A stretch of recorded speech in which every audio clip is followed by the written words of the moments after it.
అటువంటి రామాయణాన్ని ఈరోజు ప్రేరణాత్మకమైనది ఎన్నో పాత్రలు మనకు కనిపిస్తూ ఉన్నాయి. అందులో నేను ఈరోజు తీసుకున్న కథ శబరి. ఆ శబరి ఒక వృద్ధ మహిళ. ఆమె నిషాద వంశానికి చెందినది. చిన్నతనంలోనే తన గురువైన మతంగ మహర్షి శిష్యురాలుగా చేరి గురువు ఆశీర్వాదంతో ఆమె అక్కడ నివసిస్తూ ఉండేది. ఆమెకు ఒక కోరిక ఉండేది, శ్రీరాముణ్ణి దర్శించాలి అని. గురువు మరణించిన తర్వాత కూడా శబరి మాత్రం ఆశ్రమాన్ని వదలలేదు.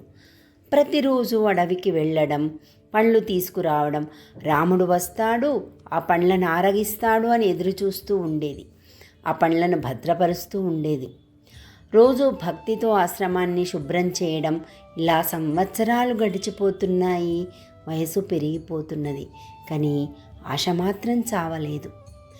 ఒకరోజు శ్రీరాముడు లక్ష్మణుడితో కలిసి ఆశ్రమానికి రానే వచ్చాడు. ఆనందంతో శబరి కన్నీళ్లు పెట్టుకుంది. ఆమె రాముడికి పళ్ళు ఇచ్చింది. ప్రతి పండు ముందు రుచి చూసి ఇది తీయగా ఉందా అని పరీక్షించి ఇచ్చింది.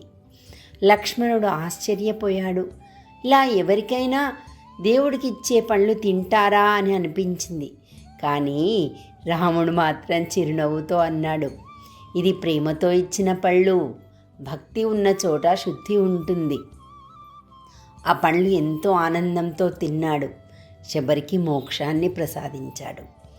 మరి ఈ కథ ద్వారా మనమేం నేర్చుకుంటున్నాము? నిజమైన భక్తి ఎంతో ప్రేమతో కూడుకొని ఉంటుంది. నిజమైన ప్రేమే దేవునికి చేరే మార్గం. ఇది భక్తి తత్వం. కానీ మనం చిన్నారులకు కానీ యువకులకు ఎలాంటి సందేశాన్ని ఇస్తున్నాము అంటే, ఆశ, నమ్మకం ఉంటే ఫలితం తప్పకుండా వస్తుంది.